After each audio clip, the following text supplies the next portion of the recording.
আল্লাহই ভালো জানে আমরা কি দোষ করছিলাম, বাংলাদেশ আমাদেরকে এইভাবে অপমান করে কে? আরে বেটা, আল্লাহ জানে মানে কস কি? তোরা জানোস না তোরা কি ভুল করছিলি? না না ভাই, আমরা কোনো ভুল করি নাই, তোমরা আমাদের সাথে যা করলা এগুলা উচিত না। আরে ভাই, কারে কোনো দুঃখের কথা, বাংলাদেশ আমাদের সাথে যা করলো এগুলা মানা যায় না, মানুষের সাথে মানুষ এরকম করতেই পারে না। আরে বেটা, একটা কথা আছে না, অহংকার পতনের মূল, তোরা অহংকার করছিলি তাই আজকে তোদের পতন হইলো। আরে ভাই, কি অহংকার করছি আমরা? আমরা কোনো অহংকার করি নাই। অহংকার করস নাই মানে তোরা বাংলাদেশকে ছোট করে দেখছিলি, তোরা প্রথম ম্যাচে 400 রান কইরা ডিগলার দিয়া চিন্তা করছিলি, বাংলাদেশে কিছু মনেই করস নাই তোরা। তোমরা ছোট দল, তোমাদেরকে ছোট ভাবুম, এটাই তো স্বাভাবিক। আরে বেটা, এই কারণেই তো দেখাইয়া দিলাম অহংকারের ফল কখনো ভালো হয় না। তোমরা আমাদের সাথে যা করলা এগুলা অন্যায় অপরাধ, আমাদের দেশে আইসা আমাদেরকে ওয়াইড ওয়াশ করলা, এটা মানা যায় না, তাই আমি বিচার চাই। তোরা অহংকার করছিলি তাই উচিত জবাবটা আমরা দিয়েছি, এখন তোরা কার কাছে বিচার দিবি দেগা। কুলি ভাই, বাংলাদেশ আমাগরে ওয়াইড ওয়াশ করছে, আমরা এটার বিচার চাই। আমরা জানতাম বাংলাদেশ তগরে ওয়াইড ওয়াশ করবো, এটা আমরা আগের থেকে জানতাম, কারণ তোরা আমাদের কথা শুনোস না। আরে কুলি ভাই, এখন থেকে আমরা আপনাদের সব কথা শুনুম, আপনি শুধু আমাদের এই বিচারটা করে দেন, ওরা আমাদের সাথে এমন করলো কেন?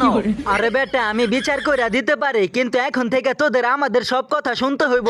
আচ্ছা ভাই, এখন থেকে আমরা আপনাদের সব কথা শুনুম, তারপরও আমাদের বিচারটা করেন, বাংলাদেশ আমাদের সাথে অন্যায় করছে তাই বিচার চাই। কি ব্যাপার বাংলাদেশ, তোমরা পাকিস্তানের ওয়াইড ওয়াশ করলা, এই সাহস তোমরা কই পাইলা? দেখ বেটা কুলি, তুই কি কইতাছস আমি বুঝতে পারতাছি না, আমরা তো ওদেরকে ওয়াইড ওয়াশ করি না, আমরা ওদেরকে বাংলা ওয়াশ করছি, কিন্তু ওরা তো আমার কাছে বিচার দিল তোমরা নাকি ওদেরকে হোয়াইট ওয়াশ করছো।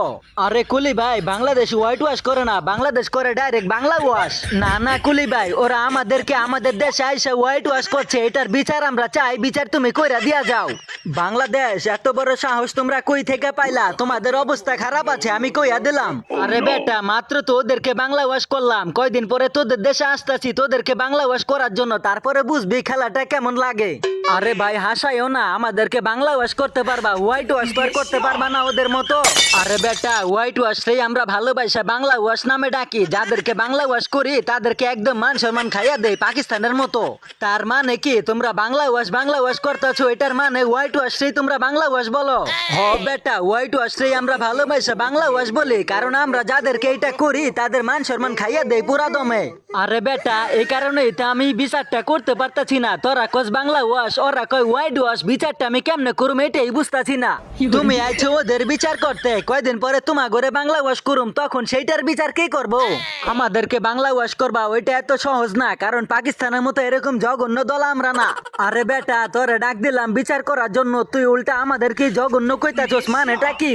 আরে বেটা থাম, তোরা ঘরের মাঠে বাংলাদেশের কাছে বাংলা ওয়াশ হয়ে যাস, তোদেরকে জঘন্য বলুম না তো কাদেরকে বলুম? কি ব্যাপার ভাই, তুমি তো বিচার করতে আইসা উল্টা আমাদের উপর আরো অবিচার করে যাইতাছো, এটা কি ঠিক? এত কিছু আমি জানি না, তোদের মতো এত বড় বড় কথা আগে থাকতেই আমি কইতে চাই না, তাহলে কয়দিন পরে তোদের মতো আমাদের অবস্থা হইতে পারে, তাই আমি যাইগা। আমি দলে ছিলাম না দেখেই বাংলাদেশ আমাদের সাথে জিততে পারছে, না হলে কোনোদিনও পারতো না। আরে বেটা, আমি যদি দলে থাকতাম তাহলে ম্যাচটা আরো 2 দিন আগে শেষ করে দিতাম, এত দূর আসতে দিতাম না। আমি আছিলাম না দেখেই তোমরা জিততে পারছো, এত বড় কথা কইও না। আরে বেটা, তুই না প্রথম ম্যাচ থইকা ভয় পাইয়া দল থেকে পালাইয়া গেলি, তুই আবার কই থেকে আইলি হঠাৎ? না না, আমি পলাইয়া যাই নাই, আমি শুধু আত্মগোপনে ছিলাম। আল্লাহর পোহালাই কয়টা কি ওই নাকি পলাইয়া যায় নাই, ওই নাকি আত্মগোপনে ছিল। আমি ভাবছিলাম ম্যাচটা আমরাই জিতুম, কিন্তু তোমরা যে এরকম করবা আমাদের সাথে এটা তো আমি ভাবি নাই।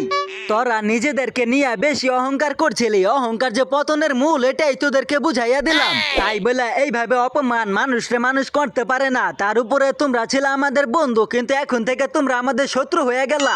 তোদের মতো এরকম বন্ধু আমাদের দরকার নাই, যারা কিনা বন্ধুরে ছোট করে কথা বলে। সবশেষে একটাই কথা, অহংকার যে সবসময় পতনের মূল, এটা পাকিস্তানকে দেখেই সবার শেখা উচিত। তো আজকের মতো এই পর্যন্তই, দেখা হবে পরে কোনো মজার ভিডিওতে, সে পর্যন্ত সবাই ভালো থেকো। নতুন নতুন ভিডিও পেতে চ্যানেলটিকে সাবস্ক্রাইব করে সাথেই থেকো। ধন্যবাদ।